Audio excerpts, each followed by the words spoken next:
Hey guys, welcome to part 2 of the helmet tutorial. In this video I'm going to show you how to harden the Pepakura helmet that we made in the last video. So if you haven't seen that video, go ahead and check it out. This is where I show how to make the white helmet that you see here. In this video we're also going to be drilling out the eye sections and widening the neck piece a little bit so we can actually fit it on our heads. I feel like I should give a bit of a warning beforehand, so I'm just going to tell you the truth. A lot of the materials that we're working with are somewhat dangerous and some of them give off harsh chemicals, so if you're under the age of 18 then definitely don't do this without the help of an adult. I'm not saying that you guys can't do this, I just want you to be safe. So right now I'm going to go over all of the tools and materials that we're going to be using for this part. Obviously the first thing you're going to need is the Pepakura model, like the helmet that we built in the last video, but the most important thing that you're going to need here is this liquid plastic, or resin as it's called sometimes. There are many different ones out there, but you want to make sure that you get one with a dry time that is about 10 minutes. If it's longer than that, then it probably won't work. You're also going to need some disposable plastic cups and some stirring sticks.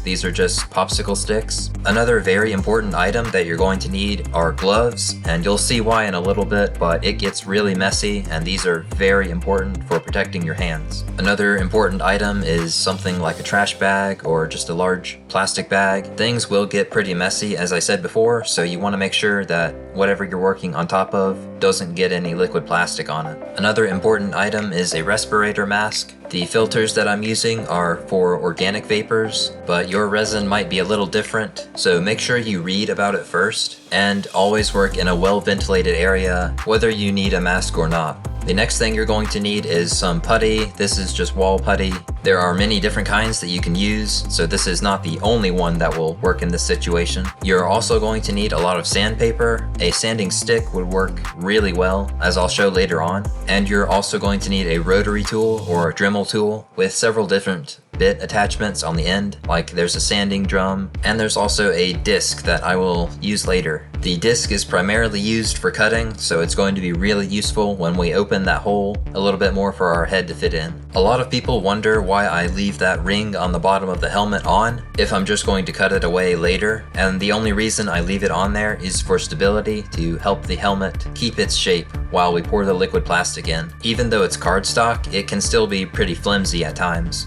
Okay, so now we can finally get started with the liquid plastic, and I'm going to speed this process up a little bit because we would be here for a long time if I just left it as it is. So on the yellow jar it says rotational casting, and that is exactly what we're going to be doing here. Once again, just make sure you have gloves on and make sure that the ground you're working over top of is covered, like that plastic bag that you see there. To give you a brief understanding of how this liquid plastic will work, basically there's two parts to it. There's a part A and a part B, and individually, as they are just on their own, they will not really do anything, but it's when part A and part B comes together, that's when it forms liquid plastic. And over time, it will turn hard. With this particular plastic that I'm using, the Smoothcast 65D, it will turn hard in about 10 minutes, which is really good. We want the plastic to harden onto the paper model as quickly as possible. We don't want it to take like 40 minutes to dry, like some resin kits take, so make sure you read how long the dry time is. That's very important for resin kits. When you pour them into these little plastic cups, you want to make sure that they are the same amount in both part A and part B. This is a 1-to-1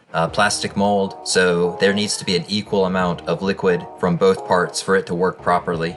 The little plastic cups that I bought have little rings around the middle, and those are very good for measuring, but they're not necessary. You can probably eyeball most of the time how much you need to put in each one. So after you have measured the two parts, you're ready to combine them. This is where the stirring stick comes in handy. You're going to need to scrape off as much as possible from the bottom of one of the cups, as you need the mixture to be 1-to-1 as close as possible. Then just pour the plastic into the helmet and start spinning the helmet around. You can pretty easily tell where the plastic has covered because the cardstock starts to turn clear, which is just like regular paper whenever it gets wet. So what I'm doing is called Roto Casting. It's basically where you just rotate the helmet around and around with the liquid plastic inside of it, and just make sure that the liquid plastic gets into each of the corners and crevices in the helmet to make sure that it hardens the entire inside of the helmet. You are probably not going to cover the entire helmet in just one go.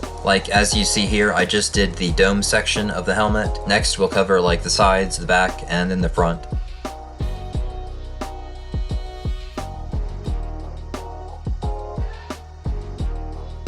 So just to show you kind of what's happening inside the helmet, here's the plastic cup that we used, and you can see that the liquid plastic is turning white. Some liquid resins actually don't turn white, they stay clear, so you want to be careful that you know which one you're working with. This one is good because you can tell when it's hardened by the white color, but if yours only stays clear, then make sure that it dries before you touch it.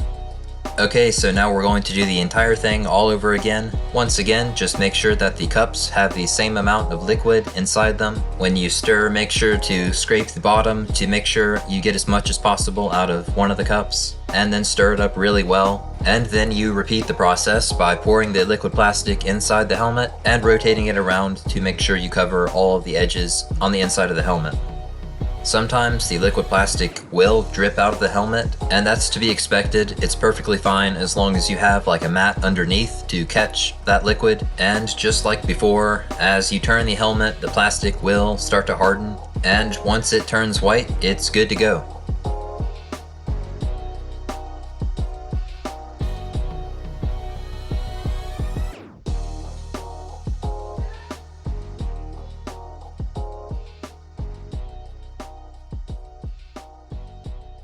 As I said before, you want to make sure that you wear gloves for this part because you are going to be touching the helmet a lot, and with some of that liquid plastic kind of seeping through the helmet, you really don't want to get this stuff on your hands. So now we're going to look at the back cap of the helmet. This is a separate piece on the Pepakura file, and it was very blocky on the Pepakura helmet, so I decided to sort of make my own, as I showed in the last video.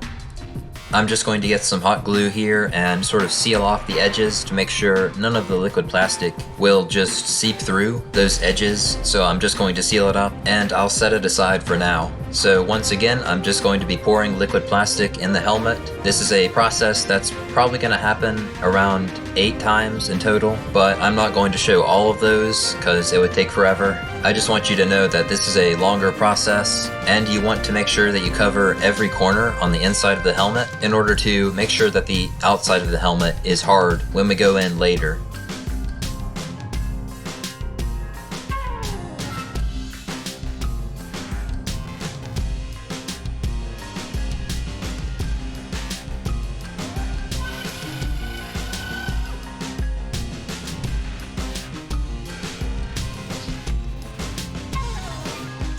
If you get some liquid that runs along the outside of the helmet, you can just take a paper towel and wipe it off while it's still in liquid form. But if you miss it and it gets hard, that's okay, you can just sand it off later. This video is primarily about the inside of the helmet. In the next part, we're going to be covering the outside of the helmet. So one of the more difficult parts to cover on this helmet are those tubes on the bottom sides of the helmet. Since they are a rounded shape and they kind of go underneath the helmet, it can be tricky to get that liquid plastic all around the inside of the helmet since you can't really see underneath that lip. But those tubes on the inside of the helmet are a pretty important part of the helmet, so you want to make sure that they get a good coating on the inside to make them nice and firm.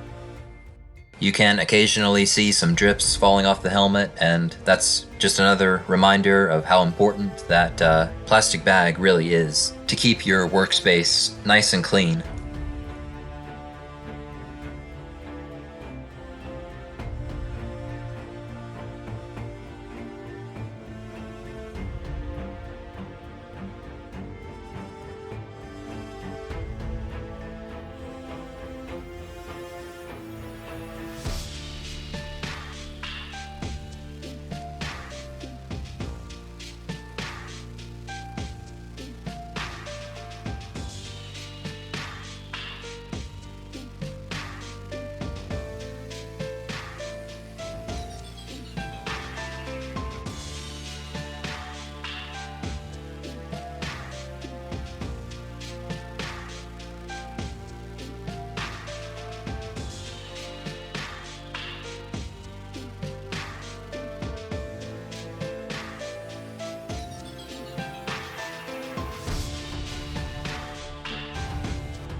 So now that all of that is done, the helmet is now solid as a rock. With the back cap of the helmet, I just kind of poured a little bit of plastic in there and sort of swished it around and got that part hard as well. We will stick it on later, but for now just kind of set it aside.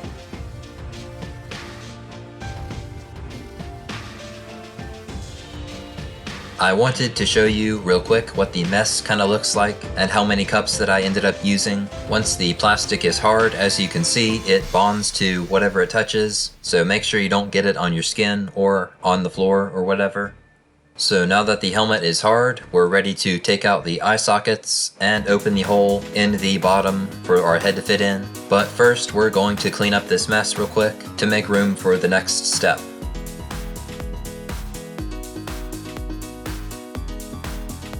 So now we're going to bring out the Dremel tool that I mentioned before, and I'm going to change out the bit using this wrench to kind of pry it open, and then I'm going to fit in that disc, and this is what we're going to use to cut open a larger hole for our head to fit in.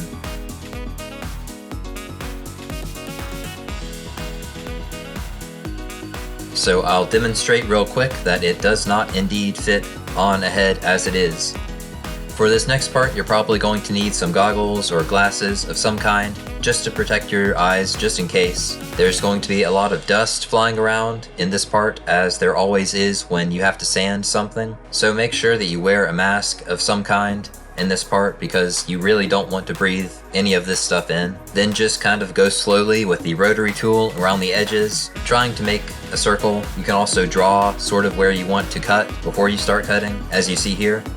The rotary tool also makes a lot of noise, so make sure you account for that as well, but just kind of follow along the line that you drew and you'll eventually get a larger hole. You can kind of stop and test fit it on your head from time to time until it finally slips in. Just make sure that you don't cut too much of it off, as it will be pretty difficult to kind of glue it back on once you cut it off. So just go very slowly and make sure that you only cut off what you need. I am going to switch out that disc attachment and put on that regular sanding drum. When it gets kind of close to that line that I drew, I'll just slowly sand it down from here until I get that perfect fit that I want.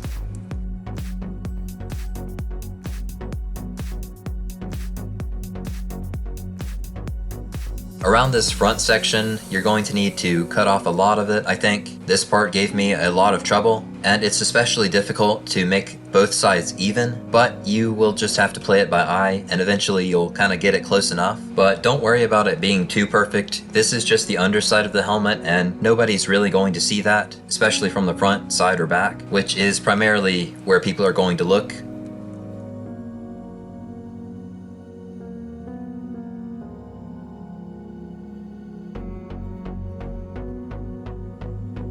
After you're done using the Dremel tool, you can kind of sand down the edges using a sanding stick. This is just a ruler with some sandpaper glued onto it, and that will take off any of those sharp edges that might be sticking up after your Dremel tool.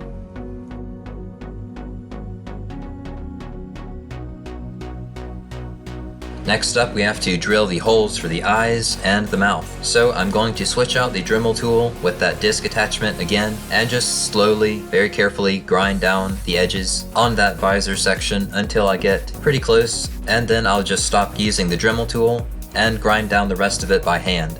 You have to kind of think about where people are going to look at your helmet when they see you. So I think the most important part of the entire helmet, or the entire costume in general, is this eye section here. The eyes are probably the first part of the costume that people are going to look at, so you're going to want to make these as good as possible. So just take your time and slowly sand down the edges until you get that perfect shape. Again, just be careful not to let that disc tool anywhere near your hands. Make sure you're holding the helmet at a safe place, and you should be all good to go.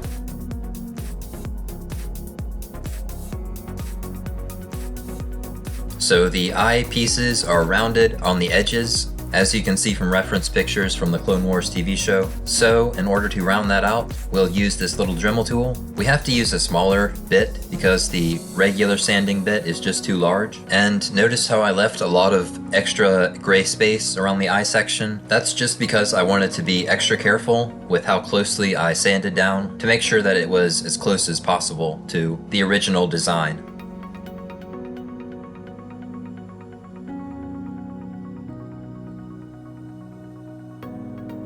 So this sanding stick or file is going to be really useful for this eye section just because of how much we need to sand it by hand. Again, it's just a ruler with some sandpaper cut to length and then glued on top of it. Again, I'm just going to go slowly and sand this section down to get it as closely to the original eye shape as possible. I'm not using a Dremel for this section because the Dremel cuts too quickly and I don't want to slip up and kind of mess up the eye section, so that's why I'm going by hand.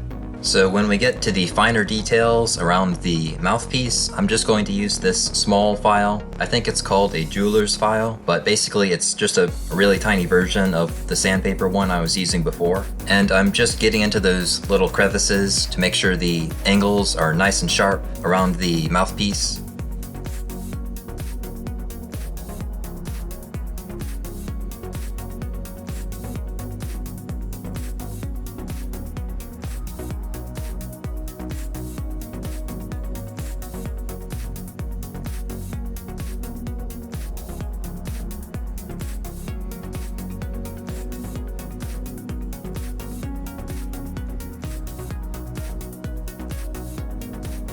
For the little teeth sections on the front, these are going to be a bit tricky to get into. Basically, what I'm going to do is just Dremel a little hole in the middle and then I'll file it down into the correct shape. Once you get a large enough hole where you can fit the jeweler's file into the hole, basically you just gotta sand it down until you get those nice square or rectangle edges, as you can see on the finished helmet. Just be sure to Dremel out the correct teeth sections as you want them to be in the right place, obviously.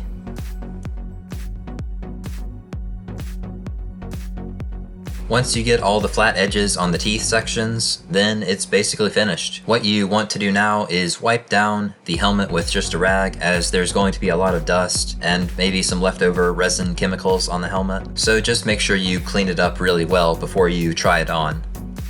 Now that's pretty much the completed helmet. Since there is no padding on the inside of the helmet, you can see that it kind of sits too low on my head, and we'll fix that in a later video. But this was a pretty big step in the process. It's probably the messiest step that we have to do. The next part will be focused on finishing the outside of the helmet, getting rid of all those polygon shapes, those flat edges, and making them round. But if you've followed along so far, this is what the helmet will look like. Thanks for watching the video, and a good thanks to my Patreons as well. Feel free to subscribe if you want to see more builds like this, and I'll see you guys in the next video.